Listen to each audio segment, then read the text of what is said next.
சுஹாகராத்திலே ராஜ் அருகில் வர முயன்றான். அவள் அவனை பின்னால் தள்ளினாள். என்னை மன்னித்து விடுங்கள், ஆனால் எனக்குள் திருமண உறவுக்கான எந்த ஆசையும் இல்லை. உனக்கு புத்தி இருக்கிறதா? இதை என்ன சொல்கிறாய்? ராஜ் கோபமடைந்தான். நான் உண்மையை சொல்கிறேன், எனக்குள் பெண்களுக்குரிய உணர்வுகள் இல்லை. இந்த விஷயத்தை என் குடும்பத்தாரிடம் பலமுறை புரிய வைக்க முயன்றேன். ஆனால் அவர்கள் என்னை வலுக்கட்டாயமாக திருமணம் செய்துவிட்டார்கள். பூஜா பரிதாபமாக சொன்னாள். ராஜ் கோபத்தால் பைத்தியமாகி விட்டான். அவன் பூஜாவின் மென்மையான உருவத்தை பார்த்து பைத்தியம் பிடித்திருந்தான். ஆனால் பூஜா சொல்லிக் கொண்டிருந்தாள் தனக்கு ஆண்கள் மீது வெறுப்பு உண்டு என்று. கோபத்தால் உடல் நடுங்க அவன் வாஷ்ரூமுக்குச் சென்றான். வெளியே வந்ததும் அவனுக்கு புத்தி போய்விட்டது. பூஜா தன் முழு உடைகளுடன் இருந்தாள். இன்று ஷாஹ் வீட்டில் நட்சத்திரங்களின் ஊர்வலம் போல இருந்தது. இன்று ஷாஹ் ஊர்வலம் சற்று முன் வந்திருந்தது. விதுவின் வரவேற்புக்கு நிறைய ஏற்பாடுகள் செய்யப்பட்டிருந்தன. மணமகனின் முகம் மகிழ்ச்சியால் மலர்ந்திருந்தது. அதே சமயம் மணமகள் கல்லான முகத்துடன் நின்றிருந்தாள். சோகமோ மகிழ்ச்சியோ வருத்தமோ வெட்கமோ எதுவும் அவள் முகத்தில் இல்லை.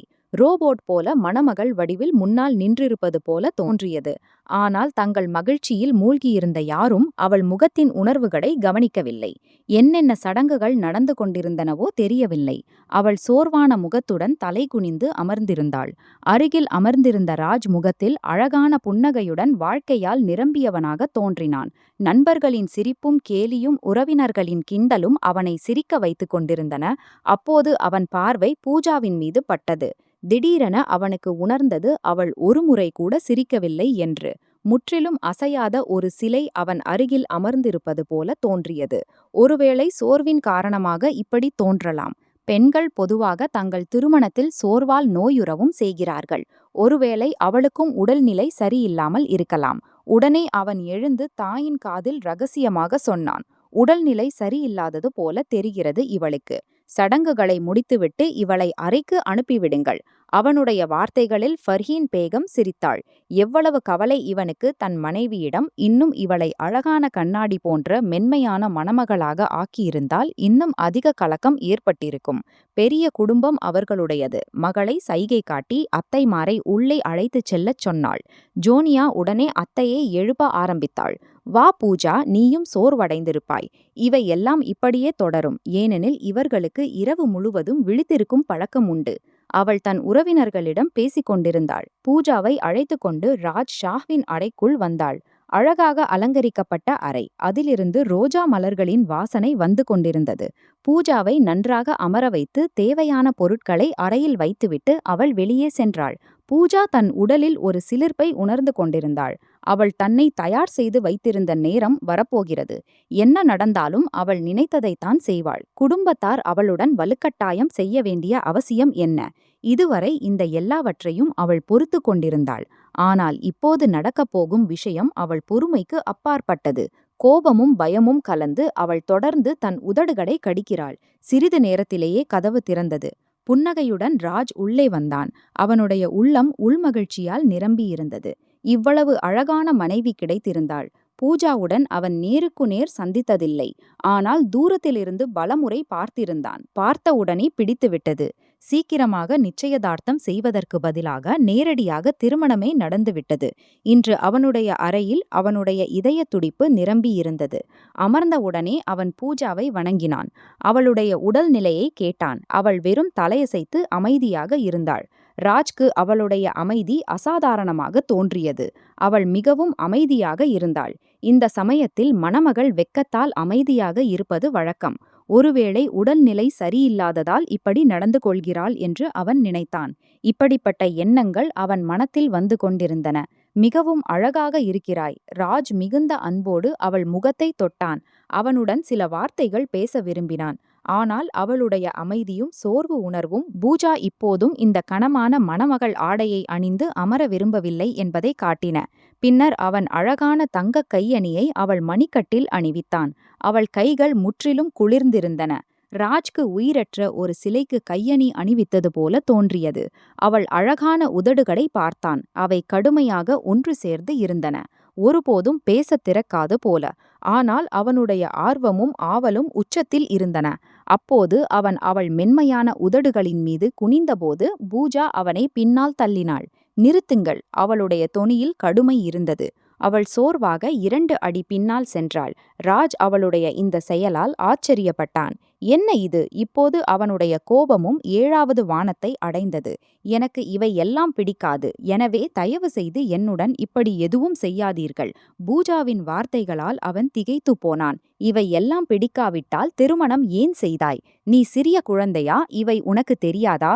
அவன் கிண்டலாகவும் கடுமையாகவும் பேசினான். ஒரு ஆணுக்கும் ஒரு பெண்ணுக்கும் இது எவ்வளவு அவசியமென்று எனக்கு தெரியும். திருமணத்தின் அடிப்படை இந்த விஷயத்திலிருந்துதான் அமைகிறது.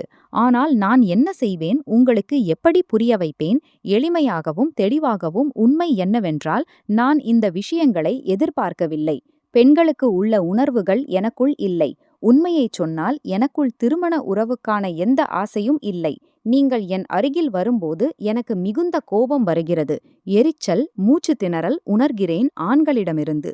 அவள் விசித்திரமான விஷயங்களைச் சொல்லிக் கொண்டிருந்தாள். உனக்கு புத்தி இருக்கிறதா? இதை என்ன சொல்கிறாய்? ராஜும் கோபமடைந்தான். நான் உண்மையைச் சொல்கிறேன். ஒரு பெண்ணுக்கு உள்ள ஆசை எனக்குள் இல்லை. இந்த விஷயத்தை என் குடும்பத்தாரிடம் பலமுறை சொல்ல முயன்றேன். ஆனால் அவர்கள் என்னை வலுக்கட்டாயமாக உங்களுடன் திருமணம் செய்துவிட்டார்கள்.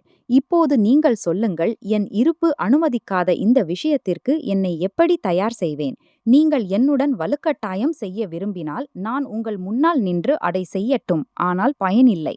நீங்கள் இந்த உடலின் மீது ஆதிக்கம் செலுத்தலாம். ஆனால் என் ஆன்மாவும் என் இதயமும் எந்த உணர்வுகளிலிருந்தும் வெறுமையாக இருக்கும். ஆம், உங்களுக்காக என் இதயம் வெறுப்பால் நிச்சயம் நிரம்பும். அவள் ஒவ்வொரு வார்த்தையையும் மெல்ல மெல்ல பேசினாள். எந்த பயமும் இல்லாமல். ராஜ்வின் புத்தி போய்விட்டது. பூஜா கண்ணீர் வடித்துக் கொண்டிருந்தாள். தன் உணர்வு நிலை, உள் பிரச்சினைகள் எல்லாவற்றையும் சொல்லி சொல்லி சோர்வடைந்தாள். குறிப்பாக தன் அக்காவிடம். ஆனால் யாரும் அவளை புரிந்து கொள்ளவில்லை. வலுக்கட்டாயமாக இந்த மனிதனின் வாழ்க்கையில் அவளை நுழைத்து விட்டார்கள். அவள் திருமணம் செய்யவே விரும்பவில்லை. ராஜ் கோபத்தால் நெருப்பு பந்து போல அவளை பார்த்து கொண்டிருந்தான். சரி, நான் புரிந்து கொண்டேன். நீ வேறு யாரையோ காதலித்திருந்தாய். அவனுடன் திருமணம் செய்ய விரும்பினாய். அதனால்தான் இந்த நாடகம் செய்கிறாய். இல்லை, நான் யாரையும் காதலிக்கவில்லை. காதலிக்கவும் முடியாது. ஏனெனில் எனக்கு ஆண்களிடம் எந்த ஈர்ப்பும் உணரவில்லை. குறைந்தபட்சம் நான் அவர்களை பார்க்கக்கூட மாட்டேன். என் வாழ்க்கையில் ஆண்களுக்கு எந்த இடமும் இல்லை. முற்றிலும் தெளிவான வார்த்தைகளில் சொல்லிக் கொண்டிருந்தாள். ராஜ் 2 கைகளாலும் தலையை பிடித்தான். பின்னர் கோபத்தில் எழுந்து வாஷ்ரூமுக்குச் சென்றான். அவன் தன் உடைகளை மாற்றிக்கொண்டிருந்தான். ஷவருக்கு கீழே நின்று யோசித்துக் கொண்டிருந்தான். ஆனால் இதயமும் மனமும் பூஜாவின் மீதே இருந்தன.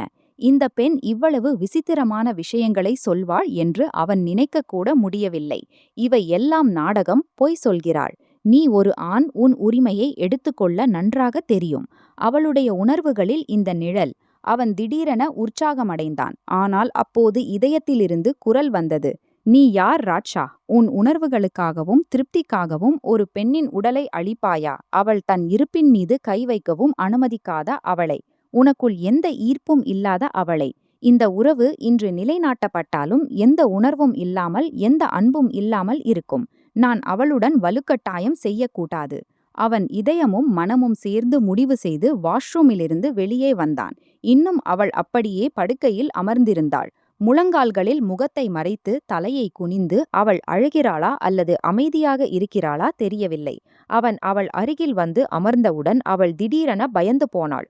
போய் உடைகளை மாற்றிக்கொள். பூஜா பயத்துடன் எழுந்து லெஹெங்காவை பிடித்துக்கொண்டு வாஷ்ரூமுக்குச் சென்றாள். அழுது கொண்டே எல்லா வளையல்களையும் ஆபரணங்களையும் கழற்றி எறிந்தாள். அவளுக்கு கடுமையான மூச்சு திணறல் உணர்ந்தது. உள்ளேயே யாரோ அவள் இதயத்தை பிசைவது போல தோன்றியது. எவ்வளவு மனு செய்தாள் மரியாவிடம் தான் திருமணம் செய்ய விரும்பவில்லை என்று. ஆனால் அவள் பிடிவாதமாக இருந்தாள். நீ பைத்தியம் பிடித்துவிட்டாயா? இவ்வளவு நல்ல உறவுகள் தினந்தோறும் வருவதில்லை. ஷாஹ் வீட்டிலிருந்து உன் உறவு வந்திருக்கிறது தெரியுமா? இவர்களுக்கு நகரத்தில் ஒரு அடையாளம் உண்டு. ஒரு அந்தஸ்து உண்டு. உன் இந்த அழகுக்கு வீடு அவர்கள் மொத்தமாக மயங்கிவிட்டார்கள். இந்த உன் அப்பாவி முகம்தான் இது எல்லாரையும் பைத்தியமாக்கி விடுகிறது. பூஜா மீண்டும் மரியா அக்காவிடம் பிடிவாதம் பிடித்தாள். நான் சொன்னேன் அக்கா, எனக்கு திருமணம் வேண்டாம். ஆண் ஜாதியிடம் வெறுப்பு உண்டு. நான் என் முழு வாழ்க்கையையும் தனியாக கழிப்பேன். சரி, யாருடைய நம்பிக்கையில்? நாம் இருவரும் அனாதைகள் என்பதையும் இந்த நேரத்தில் வெளியாரின் நம்பிக்கையிலும் அவர்களுடைய கருணையிலும் இருக்கிறோம் என்பதையும் அறிந்திருந்தோம். அவன் என்னுடன் இவையெல்லாம் செய்கிறான். அநீதி, அத்துமீறல், வலுக்கட்டாயம். அப்படியானால் நீ இவன் நம்பிக்கையில் இங்கே தங்க விரும்புகிறாயா? மரியா அவளுக்கு கண்ணாடி காட்டியிருந்தாள். நான் எங்கேயும் தங்கிவிடுவேன், இந்த வீட்டை விட்டு விடுவேன். எனக்கு தெரியும், இந்த வீடு உன் பெயரில் இருக்கிறது. இதில் எனக்கு எந்த பங்கும் இல்லை. நீ ஏன் என் மீது சந்தேகம் கொள்கிறாய்? நான் என் பங்கை கேட்பேன் என்று. எனக்கு தெரியும், உனக்கு இந்த வீடு தேவை. நான் எந்த ஹாஸ்டலிலும் தங்கிவிடுவேன். வேலை செய்து கொள்வேன். முழு வாழ்க்கையையும் இப்படியே கழித்து விடுவேன். ஆனால் திருமணம் செய்ய மாட்டேன். அவள் தன் முடிவை அறிவித்திருந்தாள். மரியா தலையை பிடித்தாள். தினந்தோறும் இப்படிப்பட்ட உறவுகள் வருவதில்லை. நீ ஒருமுறை பெண்ணின் படத்தை பார்த்துவிடு, நீயே ஒப்புக்கொண்டு விடுவாய். மரியா வலுக்கட்டாயமாக படத்தை காட்ட விரும்பினாள். இல்லை அக்கா, யாராவது இளவரசன் ஃபாரிஸ் கூட என் உறவை கொண்டு வந்தாலும் நான் அவனுடன் திருமணம் செய்ய மாட்டேன்.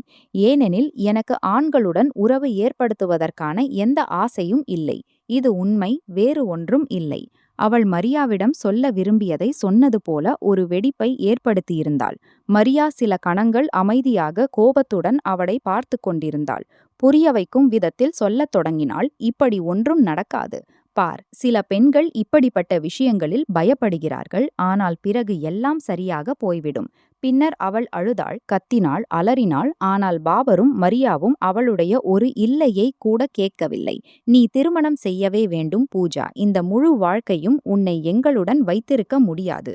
மேலும் பாபரின் நோக்கத்தை நீ நன்றாக அறிவாய். தலைகுனிந்து சொல்லிக் கொண்டிருந்தாள் பூஜா. அமைதியாக இருந்தாள். இன்றும் அப்படியே அமைதியாக இந்த வாஷ்ரூமில் அமர்ந்திருந்தாள். வெற்று கண்களுடன், வெற்று இதயத்துடன். தன் உடைகளை தேடி இங்கும் அங்கும் பார்வையை செலுத்தியிருந்தாள். ஆனால் பார்வை நேரடியாக அந்த நைட் சூட்டின் மீது பட்டது. அது மிகவும் மென்மையாகவும் அழகாகவும் இருந்தது. அதையே அணிந்து வாஷ்ரூமிலிருந்து வெளியே வந்து படுக்கையின் மூலையில் படுத்துக்கொண்டாள். ராஜ் யாருடைய கோபத்தால் மூளை வெடிக்கப் போகிறதோ அவன் திடீரென அவளுடைய வாசனையால் திரும்பினான். நைட் சூட்டில் அவளை பார்த்ததும் ராஜ்க்கு அதிர்ச்சி ஏற்பட்டது. எந்த உறவும் ஏற்படுத்த விரும்பாதவள் பிறகு இந்த நைட் சூட்டை அணிந்து வருவதற்கான அவசியம் என்ன? அவன் கிண்டலாக சொன்னான், எனக்கு என் எந்த உடையும் தென்படவில்லை. அதனால்தான் அணிந்து கொண்டேன். நீங்கள் விரும்பினால் இதை உங்கள் தேவைக்கு பயன்படுத்தலாம். ஆனால் இதை நினைவில் கொள்ளுங்கள், என் இதயத்தில் இப்படிப்பட்ட எந்த ஆசையும் இல்லை. நீங்கள் என்ன செய்தாலும் அது ஒரு வலுக்கட்டாயமாகவே இருக்கும். இதற்கு மேல் நான் உங்களிடம் ஒன்றும் சொல்ல முடியாது. அவள் நிறுத்தி நிறுத்தி தன் பேச்சை முடித்தாள். ராஜ் தன் முஷ்டிகளை இறுக்கிக் கொண்டான். அவள் வேண்டுமென்றே அவனை கோபப்படுத்த விரும்பினாள். அதனால் அவனுடைய ஆண்மையின் மீது காயம் ஏற்படும். அவனுடன் சுஹாகராத்தி வலுக்கட்டாயமாக நடத்துகிறான் என்று. அப்போது மென்மையான தொனியில் அவளிடம் சொல்லத் தொடங்கினான். பார், எனக்கு தெரியும், சில பெண்களுக்கு ஆரம்பத்தில் பயம் இருக்கும், பதட்டம் இருக்கும். ஆனால் நீ என்னை பயப்படவோ பதட்டப்படவோ தேவையில்லை. ஆரம்பத்தில் உனக்கு இப்படி தோன்றும், ஆனால் பிறகு பழகிவிடும். அவன் அவளுக்கு புரிய வைத்து கொண்டிருந்தான். அதே சமயம் ராஜ் தன்மீதே ஆச்சரியப்பட்டான். யார் தன் மூக்கின் மீது ஈ கூட அமரவிடாதவன், குடும்பம் முழுவதும் உள்ள பெண்களின் பிரியமானவன், இன்று இந்த பெண்ணின் முன் மன்றாடுகிறான். தன் உரிமையை பெறுவதற்காக அவள் அவனுடைய மனைவி மட்டுமல்ல, அவனுடைய விருப்பமும் கூட. அந்த விருப்பம் மிகவும் தீவிரமானது. அவன் தன்னை அவளுடைய காதலில் சிக்கிவிடாமல் தடுக்க முடியவில்லை. நீங்கள் என்ன வேண்டுமானாலும் செய்யுங்கள். நான் உண்மையை சொல்கிறேன். எனக்கு இப்படிப்பட்ட எந்த ஆசையும் இல்லை. என் இதயம் முற்றிலும் எந்த உணர்வுகளிலிருந்தும் வெறுமையாக இருக்கிறது. நீங்கள் இந்த விஷயத்தை புரிந்து கொள்ள முயலுங்கள். நான் இப்படிப்பட்ட எந்த உணர்வுகளையும் வைத்திருக்கவில்லை. உங்களுடன் எந்த உறவையும் ஏற்படுத்த முடியாதபடி நீங்கள் விரும்பினால் சிறிது காலத்திற்கு பிறகு என்னை விட்டுவிடுங்கள். ஆனால் இப்போது என் நிர்பந்தம் இருக்கிறது. இதை கேட்டு உங்களுக்கு மிகுந்த வருத்தம் ஏற்படும் என்று எனக்கு தெரியும்.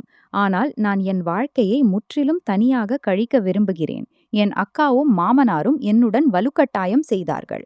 அவர்கள் உங்களை ஏமாற்றியிருக்கிறார்கள். இருந்தும் நான் அவர்களிடம் எல்லாவற்றையும் சொல்லியிருந்தேன். அவளுடைய அழகான கண்கள் தலை குனிந்திருந்தன. ஈரமான முகம். அவள் சற்று முன் கழுவி வந்திருந்தாள். ராஜ் அவள் முகத்தின் அழகை பார்த்து ஆச்சரியப்பட்டான். எந்த மேக்கப் இல்லாமல் அவள் அவனுக்கு அமைதியை தருகிறாள். அவளுடைய வளைந்த கண் இமைகளில் சிக்கியிருந்த அந்த நீர்த்துளி. அவள் கண்களை அசைத்தாள். அது தானாகவே கீழே விழுந்தது. குழப்பம், சோர்வு, அமைதி, ஒரு விசித்திரமான நிலை அவள் முகத்தில் எழுதப்பட்டிருந்தது. ராஜ் முகத்தை திருப்பிக் கொண்டான். தூங்கு, மிகவும் இரவாகிவிட்டது. அவன் தன் கண்களின் மீது கையை வைத்து கொண்டான். ஆனால் பூஜா அப்படியே அமர்ந்திருந்தாள், ஒரு சிலை போல அசையாமல். அவள் முன்பே நினைத்திருந்தாள், ராஜ் அவளுடன் எந்த வலுக்கட்டாயம் செய்தாலும் அவள் தன் இருப்பை அவனிடம் ஒப்படைத்து விடுவாள். ஆனால் ஒருமுறை அவள் தன் இதயத்தின் நிலையையும் தன் உடலின் நிலையையும் நிச்சயம் அவனிடம் சொல்வாள், அவள் என்ன விரும்புகிறாள் என்று. இப்போது அவள் அறையின் இருளில் தன் சிதறிய இருப்பை சேகரிக்க முயன்றாள். பூஜாவை முதல் முறை ராஜ் பார்த்தபோது அவன் நிஷாவை அவளுடைய நண்பியின் வீட்டிற்கு அழைத்து சென்று கொண்டிருந்தான். அவளுடைய நண்பியின் வீட்டில் ஒருவேளை மிலாத் போன்ற ஏதோ ஒன்று இருந்தது. அவன் நிஷாவை காத்திருந்தான். அப்போது அவன் பார்வை முன்னால் இருந்து வந்த வெள்ளை உடை அணிந்த இந்த தேவதை முகமுள்ள பெண்ணின் மீது பட்டது. மெல்லிய முக்காடு தலையில் பறந்தது. வெள்ளை ஆடை அணிந்த அவளுடைய அழகான முகம் எந்த மேக்கப்பிலிருந்தும் தூய்மையாக இருந்தது. அவன் ஆச்சரியத்துடன் அவளை பார்த்து கொண்டிருந்தான். ஒருவேளை ஏதோ ரிக்ஷா போன்ற ஏற்பாட்டில் ஒரு பக்கத்தில் சென்று நின்றிருந்தாள். சிறிது நேரத்திலேயே நிஷா வந்தாள். அப்போது அவன் பார்வை பூஜாவின் மீது பட்டது. அவள் உடனே அவள் அருகில் சென்றாள். இருவருக்கும் என்ன விஷயத்தில் விவாதம் நடந்ததோ தெரியவில்லை. ஒருவேளை நிஷா அவளை தன்னுடன் வர சொல்லிக் கொண்டிருந்தாள். ஆனால் அவள் தொடர்ந்து மறுத்து கொண்டிருந்தாள். ஆனால் 2 நிமிடங்களுக்குப் பிறகே அவள் அவளுடைய கையை இழுத்துக்கொண்டு தன்னுடன் அழைத்து வந்து கொண்டிருந்தாள். ஏனோ ராஜ் அவளை பார்த்து கொண்டே இருந்தான். அவனுடைய இதயம் விரும்பியது இந்த பெண்ணிடமிருந்து பார்வையை தூக்காமல் இருக்க. நிஷா அவளுக்காக காரின் பின்பக்க கதவை திறந்தாள். இப்போது அவர்களுடன் சென்று கொண்டிருந்தாள். ராஜ் ஏனோ உள்ளூர மிகுந்த மகிழ்ச்சி அடைந்தான். பின்னர் அவன் காரை ஸ்டார்ட் செய்தான். நிஷா சொல்லத் தொடங்கினாள், அண்ணா, நான் ஹாங்கோவை உங்களுக்கு நோ டவுன் ஃபிளாட்டின் முன் இறக்கிவிடுங்கள். அவன் ஆம் என்று தலையசைத்தான். அதே சமயம் அவள் பின்பக்க இருக்கையில் அமைதியாக அமர்ந்து கண்ணாடியின் அந்த பக்கம் பார்த்து கொண்டிருந்தாள். அவளுடைய வீடு வந்தவுடன் இறங்கி நிஷாவிடம் குடா ஹாஃபிஸ் சொல்லிச் சென்றாள். இந்த பெண் யார் நிஷா? அவன் கேட்காமல் இருக்க முடியவில்லை. இவ்வளவு அழகாக இருக்கிறாளே அண்ணா, இவள் என் நண்பி. பூஜா எனக்கு மிகவும் பிடித்திருந்தாள். காலேஜில் மிகுந்த சிரமத்துடன் இவளுடன் நட்பு கொண்டேன். இல்லையென்றால் இவள் சீக்கிரமாக யாருடனும் நட்பு கொள்ள மாட்டாள். மிகவும் அமைதியாக இருக்கிறாள். இவ்வளவு குறைவாக பேசுகிறாள். நாங்கள் இவளை பேசச் சொல்ல வேண்டியிருக்கிறது. ஒருபுறம் முகம் இவ்வளவு அழகாக மேலே அணியும் விதம் மிகவும் கவர்ச்சியாக இருந்தது. எந்த ஆணும் எளிதாக இவள் மீது ஈர்க்கப்படலாம். அப்படித்தான் ராஷ்வுக்கு நடந்தது. அவன் நிஷாவிடம் சொன்னபோது, அம்மாவிடம் சொல்லட்டுமா? நான் இவளுடன் திருமணம் செய்ய விரும்புகிறேன். எனக்கு இவள் மிகவும் பிடித்திருக்கிறது. இதை கேட்டு அவள் ஆச்சரியப்பட்டாள். உண்மையாக சொல்கிறீர்களா? அப்படியிருந்தால் இது மிகுந்த மகிழ்ச்சியான விஷயம். இப்போதுதான் எங்கள் நட்பு 2 மாதங்களுக்கு முன் ஏற்பட்டது. ஆனால் இவ்வளவுதான் தெரியும். பூஜாவுக்கு தாய் தந்தை இல்லை. அவள் தன் அக்காவும் மாமனாரும் சேர்ந்து வாழ்கிறாள். யாருடன் வாழ்ந்தாலும் பரவாயில்லை. எனக்கு இவள் பிடித்திருக்கிறது. நான் இவளுடன் திருமணம் செய்வேன். ராஜ் கணிசமான அளவுக்கு தீவிரமாக இருந்தான். உடனே சீமா சமன் பேகம் நிஷாவுடன் பூஜாவின் அக்காவிடம் சென்றாள். 2 அறைகள் கொண்ட சிறிய ஃபிளாட். அங்கு பூஜா தன் அக்காவுடன் வாழ்ந்தாள். அவளுடைய மாமனார் கூட அதே வீட்டில் வாழ்ந்தார். ஆனால் சமன் பேகத்திற்கு அதில் எந்த சம்பந்தமும் இல்லை. அவள் வெறும் தன் மகனின் விருப்பத்தின் பேரில் இந்த வீட்டிற்கு பூஜாவின் உறவை கேட்க வந்திருந்தாள். மாயா ஏற்கனவே விடைபெறும் எண்ணத்தில் இருந்தாள். இவ்வளவு நல்ல உறவு வந்ததும் அவள் தன் ஒப்புதலை அன்றே கொடுத்துவிட்டாள். பூஜாவிடம் கேட்காமலேயே, நீ எப்படி நினைத்தாய் நான் திருமணம் செய்வேன் என்று? நான் முன்பே இந்த விஷயத்தை உங்களிடம் சொல்லியிருக்கிறேன். எனக்கு ஆண் ஜாதியிடம் வெறுப்பு உண்டு. நான் அவர்களை பார்த்தால் எனக்கு அருவருப்பு வருகிறது. நான் எப்படி யாருடனும் திருமணம் செய்ய முடியும்? அவளுடைய விசித்திரமான பேச்சில் மாயா 2 கைகளாலும் தலையை பிடித்தாள். நீ விசித்திரமான விஷயங்களை சொல்கிறாய் பூஜா. இப்போது முழு வாழ்க்கையும் நான் உன்னை வீட்டில் உட்கார வைக்க முடியாது. இறுதியில் திருமணம் செய்யவே வேண்டும். அவளுக்கு பூஜாவின் திருமணத்தை விட இந்த ஃபிளாட்டின் மீது அதிக கவலை இருந்தது. இந்த ஃபிளாட் இருவருடைய தாயின் உடைமை. அவள் இப்போது உலகில் இல்லை. ஆனால் மாயாவும் அவளுடைய கணவரும் முழுமையாக இதன் மீது ஆதிக்கம் செலுத்தியிருந்தார்கள். அவள் விரும்பினால் எப்படியாவது பூஜாவின் திருமணம் நடந்துவிட்டால் அவர்கள் இந்த ஃபிளாட்டின் முழு உரிமையாளர்களாகி விடுவார்கள். பூஜா ஆண்களிடம் வெறுப்பு கொண்டிருந்த அதே நேரம் அவளுக்கு தன் மாமனார் அரவிந்த் உலகின் மிக மோசமான மனிதனாக தோன்றினான். ஏனெனில் அவன் பிறவியிலேயே பேராசைக்காரன் மட்டுமல்ல, கொடூரனும் மிருகத்தனமானவனும் கூட. சின்னஞ்சிறு விஷயத்திற்கே மாயாவின் மீது கை வைப்பது, அவளை அடிப்பது அவனுடைய விருப்பமான வேலை. இருந்தும் மாயா அவனை இதயமும் உயிருமாக விரும்பினாள். எந்த வகையிலும் அவனை விட விரும்பவில்லை. பூஜா இதில் ஆச்சரியப்பட்டாள். ஏன் விவாகரத்து வாங்கிக் கொள்ளக்கூடாது? இந்த கேவலமான மனிதனில் என்ன இருக்கிறது? அவள் அரவிந்த் இல்லாதபோது நிறைய விஷங்களை கக்கினாள். கணவன் அவன் அடித்தாலும் என்ன, அவ்வளவு அன்பும் காட்டுகிறானே. பூஜா அதன் அர்த்தமற்ற பேச்சைக் கண்டு கோபத்துடன் பார்த்து கொண்டே இருந்தாள். என்ன பயன் இப்படிப்பட்ட மனிதனின்? ஒவ்வொரு 2வது நாளும் அவமானத்தின் இந்த நிலையில் நிறுத்திவிட்டு மரணம் எளிதாக தோன்றும்படி செய்து அடுத்த நாள் தானாகவே அதை தழுவிக்கொள்பவன் இப்படி மன்னிப்பு கேட்கிறான். மாயா மென்மையான இதயம் கொண்ட பெண், உடனே மன்னித்து விடுவாள். அவள் இதற்கு இந்த உணர்வை ஏற்படுத்தினால் மாயா சொல்வாள், உன் திருமணம் நடக்கும்போது கேட்பேன். இது ஆண் ஜாதி, இப்படித்தான். இவர்கள் இல்லாமல் இருக்கவும் விரும்பவில்லை. இது உன் எண்ணம் பாஜி. நான் என் முழு வாழ்க்கையையும் உங்களுடன் இல்லாமல் கழித்துக் காட்டுவேன். நான் ஒருபோதும் திருமணம் செய்ய மாட்டேன். இந்த வார்த்தையை கேட்டு மாயா பயந்து போனாள். முழு வாழ்க்கையும் திருமணம் செய்யாவிட்டால் நிச்சயமாக இவளுடன் பிளாட்டில் இருப்பாள், தன் பங்கையும் எடுத்துக் கொள்வாள். இவள் முதல் வாய்ப்பிலேயே பூஜாவுக்கு திருமண உறவுகளை பார்க்கத் தொடங்கினாள். இதன் பிளஸ் பாயிண்ட் அழகு. அவள் அவ்வளவு அழகாக இருந்தாள். சந்திரனின் ஒளியும் குறைவாக தோன்றும். மாசற்ற முகம், அழகான கருப்பு கண்கள், மென்மையான நிறைந்த உதடுகள். யார் பார்த்தாரும் பார்த்து கொண்டே இருப்பார்கள். சிறுவயதிலிருந்தே அவள் அழகில் இணையற்றவள். மாயா தன் தாயைப் போல இருந்தாள். ஆனால் அவள் தன் அத்தை போல முகமும் பேதையும் இருந்தாள். மேலும் அவள் அமைதியான குணம் கொண்டவள். அப்பாவை இழந்தபோது பூஜாவுக்கு 8 வயது. மாயா அவளை விட 10 வயது மூத்தவள். அப்பாவின் குறையை தன் வாழ்க்கையில் கடுமையாக உணர்ந்து வளர்ந்தாள். மாயா அரவிந்தை தன் விருப்பப்படி மணந்தாள். அவன் இதே பகுதியில் வசித்து வந்தான். அரவிந்தின் குடும்பத்தினர் சம்மதிக்காததால் இருவரும் கோர்ட் மேரேஜ் செய்து கொண்டார்கள். இந்த விஷயத்தின் துக்கம் பூஜாவின் தாயை மூழ்கடித்தது. அவள் அடிக்கடி நோய்வாய்ப்பட்டு இருந்தாள். அரவிந்தின் குடும்பத்தினரே அதனுடன் அனைத்து உறவுகளையும் முறித்து கொண்டார்கள். மாயாவும் அவனும் தனியாக வாழ்ந்தார்கள். பூஜா தன் தாயுடன் இருந்தாள். ஆண்களின் குறையால் இந்த இரு தாய் மகளின் வாழ்க்கை மிகவும் விசித்திரமாக இருந்தது. நீண்ட நாள் நோய்வாய்ப்பட்ட பிறகு ஒரு நாள் அவர்களின் இறப்பு ஏற்பட்டது. அந்த இருவரும் தாய் மகள் வசித்த அதே பிளாட்டில் அரவிந்தும் மாயாவும் வந்து தங்கத் தொடங்கினார்கள். ஏனெனில் அவள் தனியாக ஆகிவிட்டாள். அப்போது அவள் கல்லூரியில் படித்துக் கொண்டிருந்தாள். நகரத்தின் பெயர் பெற்ற கல்லூரியில் படிக்க காரணம், அவள் படிப்பில் மிகவும் சிறந்தவள். ஸ்காலர்ஷிப் மூலம் அனுமதி பெற்றாள். அவள் தன் சுற்றிலும் ஒரு வரம்புக்குட்பட்ட வட்டம் வைத்துக்கொண்டு அந்த வட்டத்திற்கு அப்பால் யாரையும் அனுமதிக்கவில்லை. தன் சகோதரியையும் கூட அல்ல. வீட்டுக்கு வந்தவுடன் தன் அறையில் அடைந்து கொள்வாள். அரவிந்துடன் மாயாவும் வேலை செய்தாள். உறவு வந்தவுடன் மாயா அவளை அனுப்பத் தாமதிக்கவில்லை. அவள் மாயாவுக்கு மிரட்டல் விட்டாள். நான் வீட்டை விட்டு ஓடிவிடுவேன். நான் திருமணம் செய்ய மாட்டேன். நான் சொன்னேன், எனக்கு ஆண் ஜாதியே வெறுப்பு. நான் எப்படி ஒரு ஆணுடன் வாழ முடியும்? அவள் வெற்று குரலில் சொல்லிக் கொண்டிருந்தாள். மாயா சிரித்தாள். வெளியே இருக்கும் மிருகங்கள் உன்னை கிழித்து தின்றுவிடும்.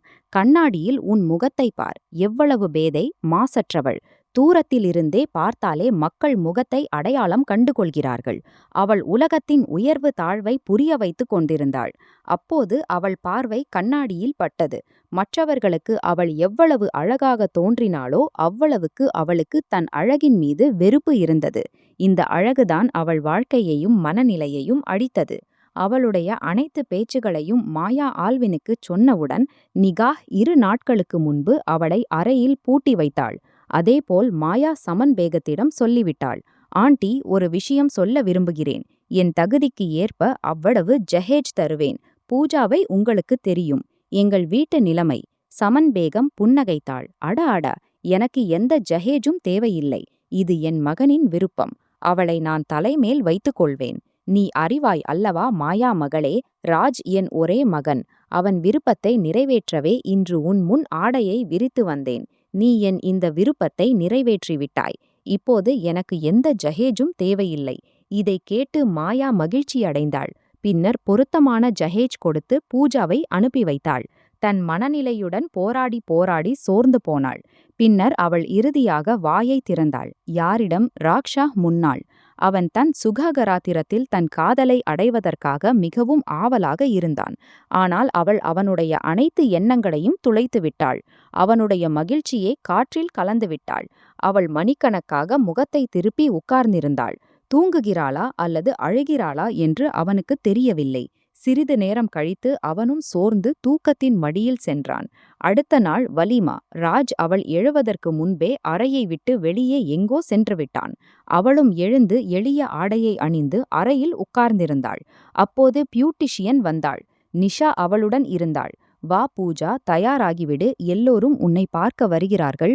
அவர்களுடைய குடும்பம் மிக பெரியது. மாமாக்கள், சித்தப்பாக்கள், அத்தைகள், மாமன்கள், மாமிகள் எல்லோரும் வந்திருந்தார்கள். விருந்தினர்களால் நிரம்பியிருந்தது. ஏனெனில் இன்று இரவு வலீமா. நிஷா அதனால் காலையிலேயே அவளை மிக நன்றாக தயார் செய்துவிட்டாள். பச்சை நிற சூட் அணிந்திருந்தாள். அவ்வளவு அழகாக தோன்றினாள். நிஷா புன்னகைத்தாள். இரவு மிக அழகாக இருந்திருக்கும் அண்ணனுடன். அவன் உன்னை அடைவதற்காக அவ்வளவு ஆவலாக இருந்தான். என் அண்ணனை தொல்லைப்படுத்தவில்லையா? நிஷா அவளிடம் கேலி செய்து கொண்டிருந்தாள். ஆனால் அவளால் புன்னகைக்கவும் முடியவில்லை. இப்போது ராஜ் அவளுடைய ரகசியத்தை எல்லா விருந்தினர்களின் முன்னால் வெளிப்படுத்தினால் ஒருவேளை அவர்கள் தள்ளிவிட்டு வீட்டை விட்டு வெளியேற்றக்கூடும். ராஜ் ஏதோ எடுக்க அறைக்குள் வந்தான். அப்போது அவன் பார்வை பூஜாவின் மீது பட்டது. அவள் தலையை தாழ்த்தி படுக்கையில் உட்கார்ந்து தன் கைகளை பார்த்து கொண்டிருந்தாள். அவளுடைய அழகான ரூபத்தை பார்த்து அவன் ஆச்சரியப்பட்டான். மனம் விரும்பியது. கடுமையாக இறுக்கப்பட்ட உதடுகளை இந்த துணிச்சல் செய்து அவள் வெட்கப்படும்படி, முகத்தில் சிவப்பு பரவும்படி. ஆனால் இரவு அவள் சொன்ன வார்த்தைகள் சிந்திக்க வேண்டியவை. அவன் ஆச்சரியப்பட்டான். ஒரு பெண் இப்படிப்பட்ட வார்த்தைகளை எப்படி சொல்ல முடியும்? ஆண் மனிதனிடம் எந்த ஆர்வமும் இல்லை. முழு வாழ்க்கையும் திருமணமே செய்ய விரும்பவில்லை. ஏதோ ஒரு காரணம் இருக்கும். அவன் சிந்திக்க தூண்டப்பட்டான். எப்படி இருக்கிறாள் பாபி? ராஜ்பாய். நிஷா கேலியாக அவளை பாபி என்று அழைத்திருந்தாள். ஒருபோதும் நன்றாக தெரியவில்லை. ராஜ் அதே தொனியில் பதிலளித்து திரும்பி சென்றான். ஆனால் பூஜாவின் முகத்தில் எந்த உணர்ச்சியும் இல்லை. ராஜின் வாயிலிருந்து தன் புகழை கேட்கவும் விரும்பவில்லை. அவன் அவளை விரும்புகிறானா இல்லையா என்பதில் எந்த வித்தியாசமும் இல்லை. அவளுக்கு தெரியும், ராஜ் இப்போது அவளை விட்டு விடுவான். அவன் தலாக் கொடுத்தாலும் அவளுக்கு கவலையில்லை. அவள் அவனுடன் வாழவே விரும்பவில்லை என்றால் இந்த உறவை தக்க வைப்பதில் என்ன பயன்? அவள் அலட்சியமாக உட்கார்ந்திருந்தாள், ஒரு ரோபோட்டை போல. அமைதியான குணம் ஏற்கனவே இருந்தது. ஆனால் இப்போது இந்த புதிய வீட்டிற்கு வந்தபின் முழுமையாக மௌன விரதம் அனுசரித்தாள். விருந்தினர்கள் அவளை பார்க்க வந்தார்கள். யாராவது கேள்வி கேட்டால் ஆம் என்று பதிலளித்தாள். இல்லையெனில் யாரையும் தலை தூக்கி பார்க்கவில்லை. நிஷா அவளை எல்லோருடனும் அறிமுகம் செய்தாள்.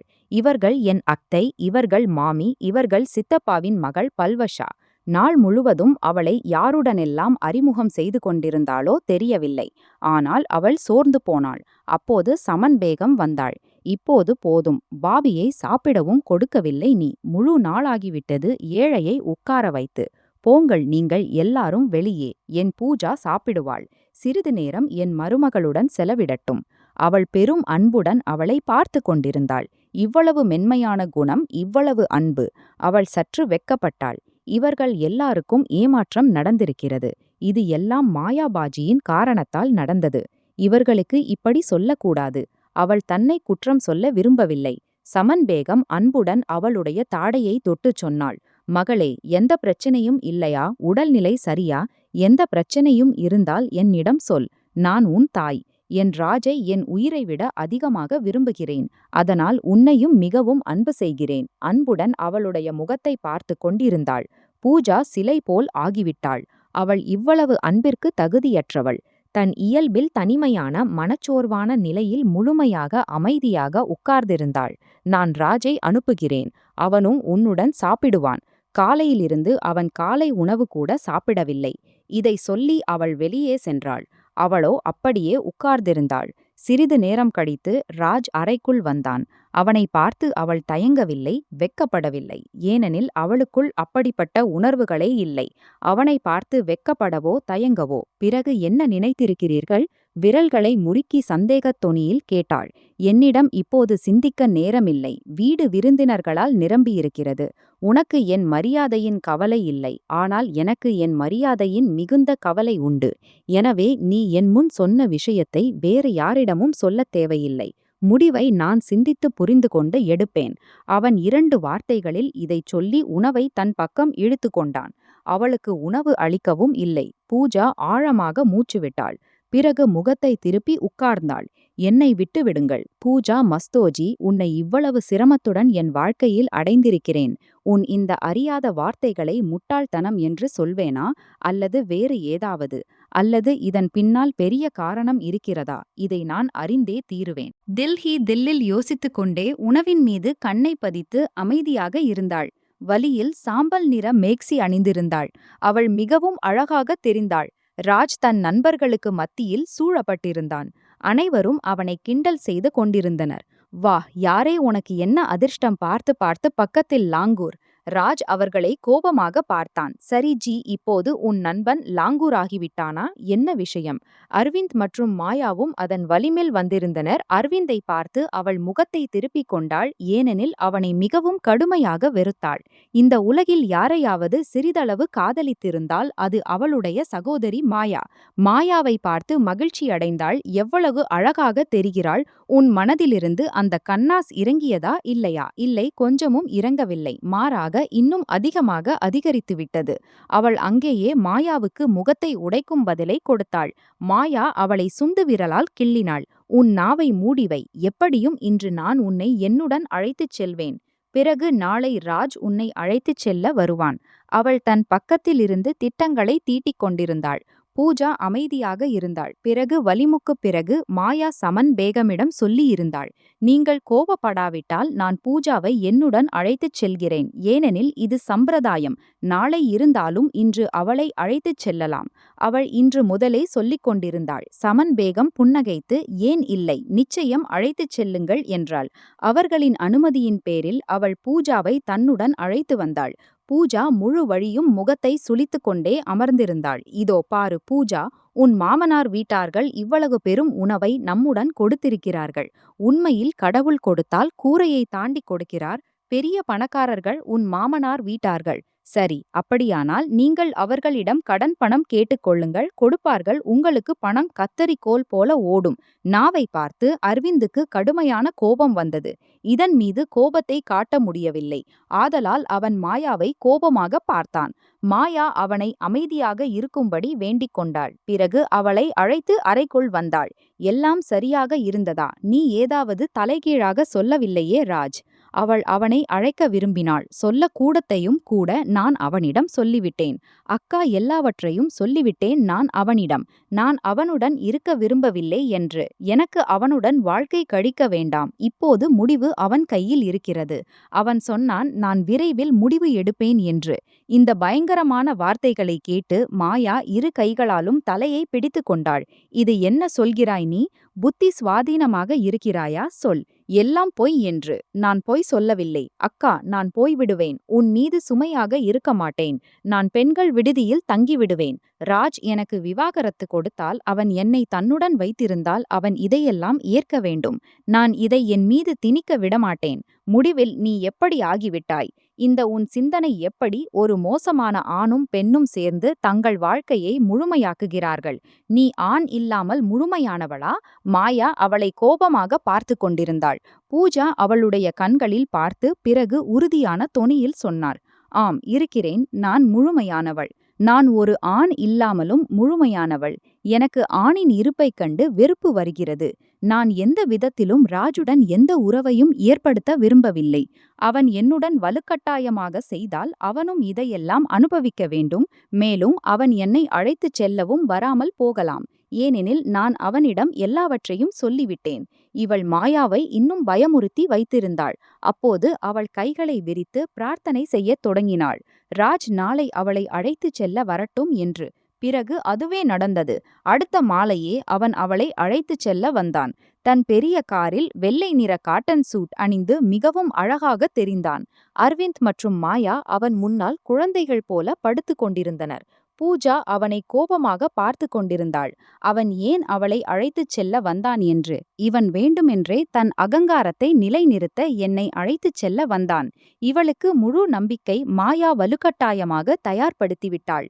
தங்கம் மற்றும் மெரூன் நிற கனமான சூட் அணிந்து கழுத்தில் குளோபந்து காதுகளில் சிறிய சிறிய டாப்ஸ் சூட் இதயத்தை தொடும் அளவுக்கு இதயத்தை கவரும் அழகாக தெரிந்தாள். மாயா அவளுடைய கண்ணை கழற்றத் தொடங்கினாள். இப்படித்தான் வெறும் நாவை ஓட்டிக்கொண்டே மோசமாக தெரிகிறாய். இல்லையென்றால் உனக்கு எந்த போட்டியும் இல்லை. அவர்கள் அவளுடன் புன்னகைத்துக் கொண்டே சிரித்துக் கொண்டிருந்தனர். பூஜா முகத்தை திருப்பிக் கொண்டாள். மாயா அவளுக்கு 1000 முறை சொல்லிக் கொண்டே இருந்தாள். அவர்கள் இருவரும் சாப்பிட்டுச் செல்லட்டும் என்று. ஆனால் ராஜ் சாப்பிடுவதை தெளிவாக மறுத்துவிட்டான். அவன் வெறும் பூஜாவை அழைத்துச் செல்லவே வந்திருந்தான்.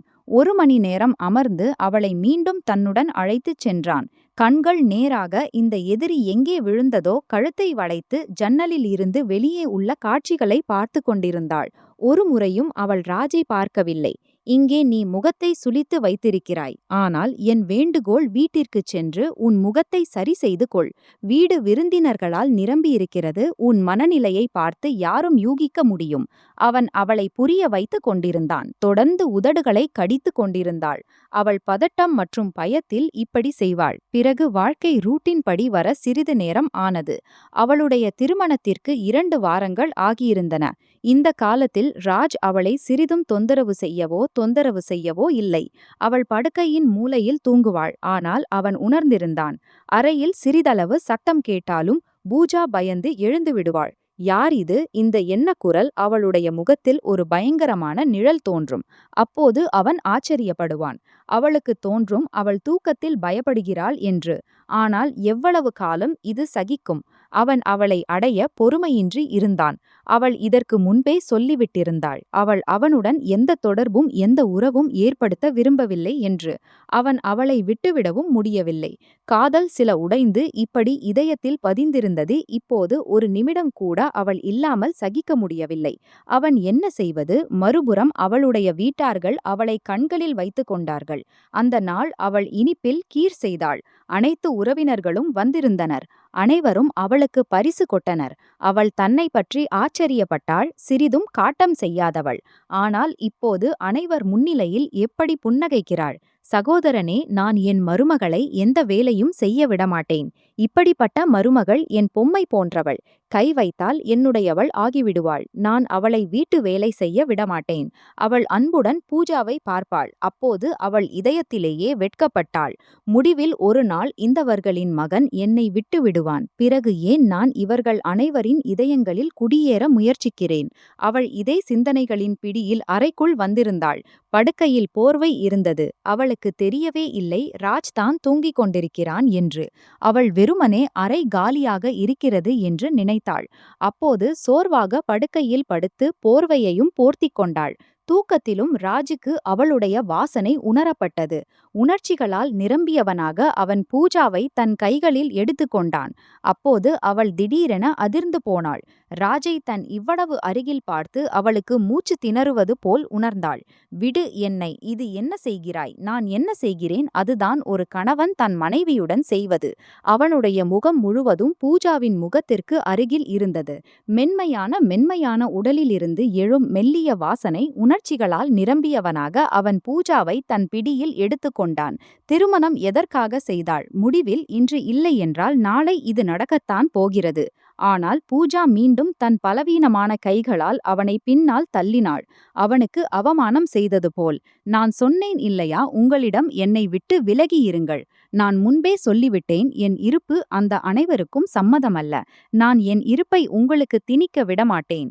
பதட்டத்தில் அவள் அவனிடம் பெரும் மரியாதை குறைவு செய்துவிட்டாள். ராஜ் அதிர்ந்து போனான். பலவீனமான தருணங்களின் பிடியிலிருந்து அவன் திடீரென விடுபட்டான். உடைந்து சிதறிய உணர்ச்சிகளை சரிசெய்து அவன் அவளிடமிருந்து தூரத்தில் சென்றான்.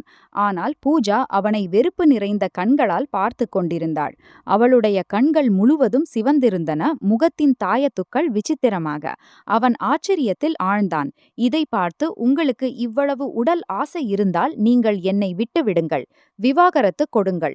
எனக்கு வேறு யாருடனாவது திருமணம் செய்து கொள்ளுங்கள். ஏனெனில் நான் உங்களுக்கு தகுதியற்றவள்.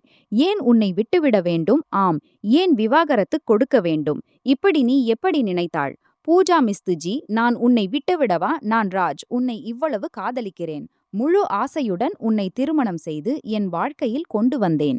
நீ என்னுடன் இப்படி நடந்து கொள்கிறாய். மீண்டும் மீண்டும் என்னை அவமானப்படுத்தி என்ன நிரூபிக்க விரும்புகிறாய். உண்மையைச் சொல், நீ யாரை விரும்பினாய்? யாரை காதலித்தாய்? அதன் காரணமாக நீ மீண்டும் மீண்டும் என்னை தள்ளிவிடுகிறாய். நான் சொன்னேன் இல்லையா உங்களிடம்? இப்போது மீண்டும் மீண்டும் என்னை கெட்ட பெயர் போடாதீர்கள். நான் யாரையும் காதலிக்கவில்லை. நான் யாரையும் விரும்பவும் இல்லை. வெறும் எனக்கு ஆண் சுதந்திரத்திலிருந்து வெறுப்பு வருகிறது. நான் அவர்களை என் அருகில் பார்க்க முடியாது. உங்களுக்கு இவ்வளவு உடல் ஆசை இருந்தால் இதோ எடுத்துக்கொள்ளுங்கள். உங்கள் விருப்பத்தை நிறைவேற்றிக் கொள்ளுங்கள். திடீரென அவள் தன் துப்பட்டாவை கழற்றி எறிந்தாள். இப்போது அவள் அவன் முன்னால் நின்றிருந்தாள். ராஜ் அவளுடைய உடலின் மீது துப்பட்டாவை விரித்து போட்டான். அப்படிப்பட்ட விஷயம் இல்லை பூஜா. எனக்கு உன் உடல் பசி மட்டும் இல்லை, உன் கவனமும் காதலும் வேண்டும். பலவீனமான தருணங்களின் காரணமாக நான் உன் அருகில் நிச்சயம் வந்தேன். அதுவும் இயற்கை உணர்ச்சிகளின் கைகளில். ஆனால் நான் அப்படிப்பட்டவன் அல்ல. உன்னுடன் எந்த வலுக்கட்டாயமும் செய்ய. பூஜாவின் மாசுபடாத முகத்தில் கண்ணீரின் மழை பெய்தது. அவள் இந்த காலத்தில் தன்னுள்ளேயே இருந்தாள். அவள் குழந்தைகள் போல விம்மி விம்மி அழுது கொண்டிருந்தாள். யாரும் என்னை புரிந்து கொள்ளவில்லை. உலகில் யாரும் இல்லை என் உணர்வை புரிந்து கொள்ளக்கூடியவர். யாரிடம் நான் என் துன்பம் துயரத்தை சொல்ல முடியும்? நான் என்ன நினைக்கிறேன் என்று. எனக்கு என்ன உணர்வு ஏற்படுகிறது? யாரும் இல்லை என் சொந்தம். எல்லாம் ஏமாற்று. எல்லாரும் சுயநலவாதிகள். எல்லாரும் சுற்றிலும் ஓட்டை சுற்றி வைத்திருக்கிறார்கள். எல்லாரும் உள்ளே இருந்து பிசாசுகள், கொடிய மிருகங்கள், ஓநாய்கள். நான் என்ன சொல்கிறேன் என்று தெரியவில்லை. திடீரென ராஜின் மனதில் ஒரு வெடிப்பு ஏற்பட்டது. அந்த நேரத்தில் பூஜா இல்லை, மாறாக ஒரு சிறு பெண் போல தெரிந்தாள். அவளுக்கு ஆறுதல் தேவைப்பட்டது. அவளுக்கு சொந்தம், கவனம், காதல் தேவைப்பட்டது. திடீரென அழுது கொண்டிருந்த பூஜாவை அவன் தன்னுள் அணைத்து கொண்டான். அவள் விக்கல்கள் எடுத்து கொண்டிருந்தாள். கண்ணீரால் முகம் நனைந்திருந்தது. அந்த தருணத்தில் அவள் மறந்துவிட்டாள் அவள் ராஜின் கைகளில் இருக்கிறாள் என்று. ராஜ் அவளை படுக்கையில் படுக்க வைத்தான். அழுது அழுது அவர் தூக்கத்தின் மடியில் சென்றாள். ஆனால் அவன் ஏதோ சிந்திக்க நிர்பந்திக்கப்பட்டான். ஏதோ தவறு இருக்கிறது. ஏதோ ஒரு விஷயம் இருக்கிறது. அவள் தன் இதயத்தில் சேமித்து வைத்திருக்கிறாள். அவளுடைய இதயத்தின் குபார், அவளுடைய இதயத்தின் விஷயம் எனக்கு தெரிய வேண்டும். நான் அவளை என் வாழ்நாள் முழுவதும் ஏற்றுக்கொண்டால் எனக்கு தெரிய வேண்டும். முடிவில் என்ன காரணம்? பூஜா என்னுடன் இப்படிப்பட்ட அணுகுமுறையை கடைபிடித்திருக்கிறாள். இன்று அவள் அவனுடைய மார்பில் சாய்ந்து கண்ணீர் சிந்தியிருந்தாள்.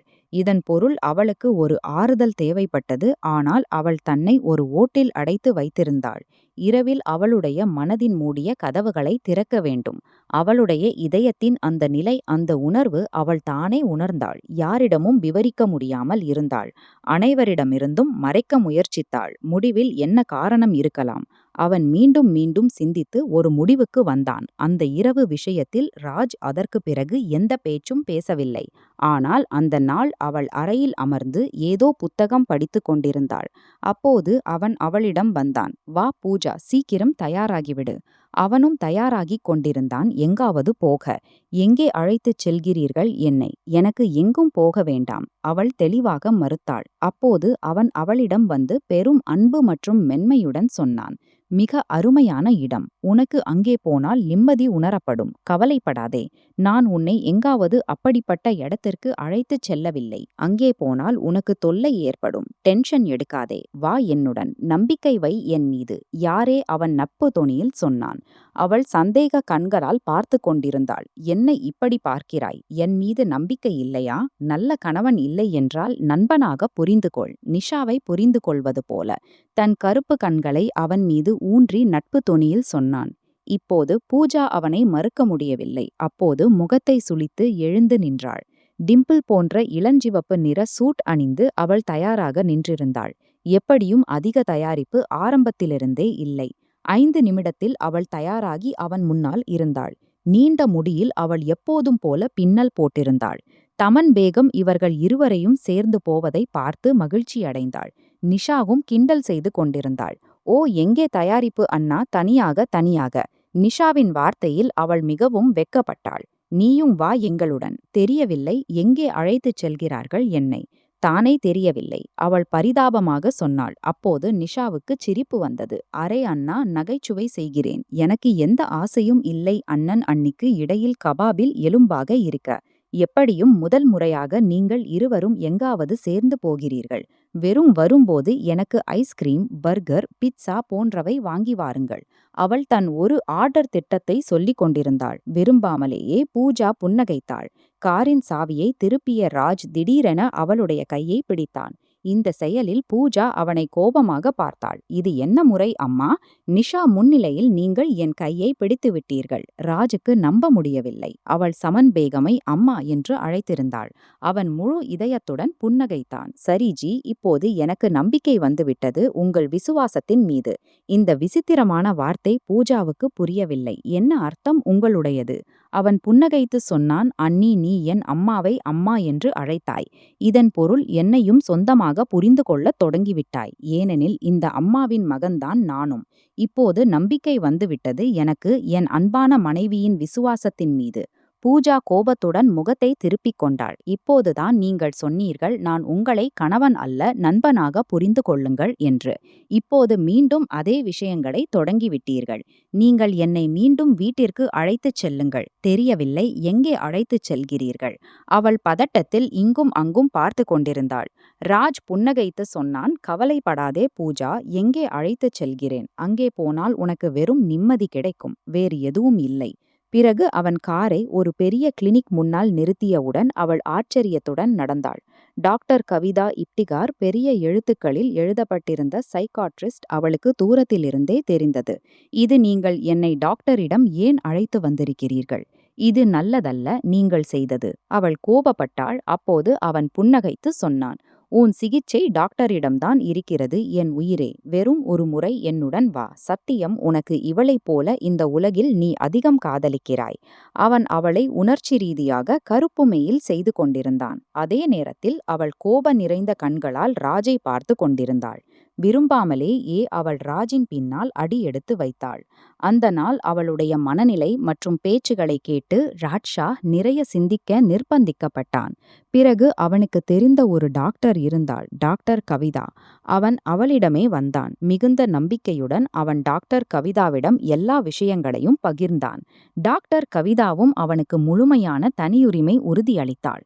டாக்டர் கவிதா அவன் வாயிலிருந்து பூஜாவை பற்றி எல்லாவற்றையும் கேட்டாள். பிறகு அவள் ஒரு முடிவுக்கு வந்தாள். பாருங்கள் மிஸ்டர் ராட்ஷா, உறுதியாக இல்லை. ஆனால் சிறிதளவு நம்பிக்கையுடன் நான் சொல்ல முடியும், பூஜாவுடன் ஏதோ ஒன்று நடந்திருக்கிறது. இப்போது இல்லையென்றால் குழந்தை பருவத்தில் அல்லது கடந்த சில ஆண்டுகளில் அவளுடன் ஏதோ ஒரு விஷயம் நடந்திருக்கிறது. அது அவளுடைய மனதில் கடுமையான தாக்கத்தை ஏற்படுத்தியிருக்கிறது. அதன் தாக்கத்திலிருந்து அவள் வெளியேற முடியவில்லை. அல்லது ஏதோ ஒரு ஆண் அல்லது ஏதோ ஒரு காரணத்தால் அவள் ஏதோ ஒன்றை காட்டியிருக்கிறாள், பார்த்திருக்கிறாள் அல்லது சகித்திருக்கிறாள். அது அவளுடைய பொறுமையை தாண்டியது. குழந்தை பருவத்தில் குழந்தைகளின் மனநிலை சிறியதாக இருக்கும்போது அவர்கள் சில நேரங்களில் இப்படிப்பட்ட பெரிய விஷயங்களை பார்த்து விடுவார்கள். அதை அவர்களுடைய மனம் ஏற்க முடியாது. அதற்கு அவர்கள் தயாராக இருக்க மாட்டார்கள். அப்போது இந்த போராட்டத்தில் குழந்தை இப்படிப்பட்ட மனக்குழப்பத்தில் சிக்கிக்கொள்கிறது. அதிலிருந்து வெளியேற முடியாமல் போகிறது. எனக்கு தோன்றுகிறது உங்கள் மனைவியையும் இதே டிப்ரெஷன் சூழ்ந்துள்ளது. நீங்கள் ஒருமுறை அவளை என்னிடம் அழைத்து வாருங்கள். நான் சில சூழ்நிலைகளில் அவளை அப்படிப்பட்ட நிலைக்கு கொண்டு வருவேன். அவள் தானாகவே தன் எல்லா விஷயங்களையும் என் முன்னால் தவறாக சொல்லிவிடுவாள். அவள் யாரிடமும் சொல்ல முடியாதது தெளிவாக தெரிந்துவிடும். முடிவில் என்ன காரணம் அவள் ஆண்களை இவ்வளவு வெறுக்கிறாள், யாரையும் தன் அருகில் வர விடவில்லை. டாக்டரின் சொல்லின் பேரில்தான் அவன் இன்று பூஜாவை இந்த கிளினிக்குக்கு அழைத்து வந்திருந்தான். அவள் கடுமையான கோபம் மற்றும் கோபத்தின் நிலையில் இப்போது டாக்டர் முன்னால் அமர்ந்திருந்தாள். டாக்டர் கவிதா இந்த அன்பான பெண்ணை பார்த்து ஆச்சரியப்பட்டாள். உண்மையிலேயே அவர்கள் மிகவும் அழகாக இருந்தார்கள். முகத்தில் பெரும் மாசுபடாத தன்மை. இப்போதும் அவளுடைய முகம் சிவந்திருந்தது. ஏன் கவலைப்படுகிறீர்கள்? எந்த பயத்தின் பிடியில் இருக்கிறீர்கள்? நான் உங்கள் அறுவை சிகிச்சை செய்யப் போவதில்லை. டாக்டர் கவிதா நட்பு அணுகுமுறையை ஏற்றுக்கொண்டாள். பிறகு ராஜுக்கு சைகை செய்தாள். அவன் வெளியே செல்ல. இப்போது அவளை அழைத்து செஷன் ரூமுக்குள் வந்தாள். பூஜாவின் இதயம் ஏதோ பயத்தின் நிலையில் இருந்தது. தெரியவில்லை ஏன் இங்கே வந்து அவளுக்கு மிகுந்த பயம் ஏற்பட்டது. அப்போது டாக்டர் கவிதா அவளிடம் ஒரு விசித்திரமான கேள்வி கேட்டாள். எனக்கு சொல்லுங்கள், என்ன நடந்தது உங்களுடன் குழந்தை பருவத்தில்? நான் உங்கள் வழக்கை மிக நன்றாக அறிந்துவிட்டேன். எனக்கு எல்லாம் தெரிந்துவிட்டது. ஆனால் நான் அந்த எல்லா விஷயங்களையும் உங்கள் வாயிலிருந்து கேட்க விரும்புகிறேன். டாக்டரின் வார்த்தையில் அவளுடைய வாய் திறந்தபடி இருந்தது. அப்போது டாக்டர் கவிதா அவளுடைய நடுங்கும் கையை பிடித்தாள். என்னை உங்கள் நலன் விரும்பி என்று புரிந்து கொள்ளுங்கள். சொல்கிறார்கள் இல்லையா டாக்டர்கள் மெசிஹாக்கள், நானும் மெசிஹா உங்களுடையவள். வாழ்க்கையில் எனக்கு திறந்த மனதுடன் அந்த எல்லா விஷயத்தையும் சொல்லுங்கள். இன்று வரை நீங்கள் யாரிடமும் சொல்லாதது. நான் வாக்குறுதி அளிக்கிறேன். இது ரகசியம், வெறும் ஒரு ரகசியமாகவே இருக்கும். பூஜாவின் கண்கள் கண்ணீரால் நனைந்திருந்தன. அவள் பேசுவதற்கு உதடுகளை திறந்தாள். இந்த நாவலின் அடுத்த பகுதியை நாங்கள் எங்கள் அடுத்த வீடியோவில் அப்லோட் செய்வோம். உங்களுக்கு நாவல் பிடித்திருந்தால் எங்கள் சேனலை சப்ஸ்கிரைப் செய்யுங்கள். வீடியோவை லைக் செய்யுங்கள். அடுத்த பகுதியை படிக்க அடுத்த வீடியோவை எதிர்பாருங்கள். நன்றி.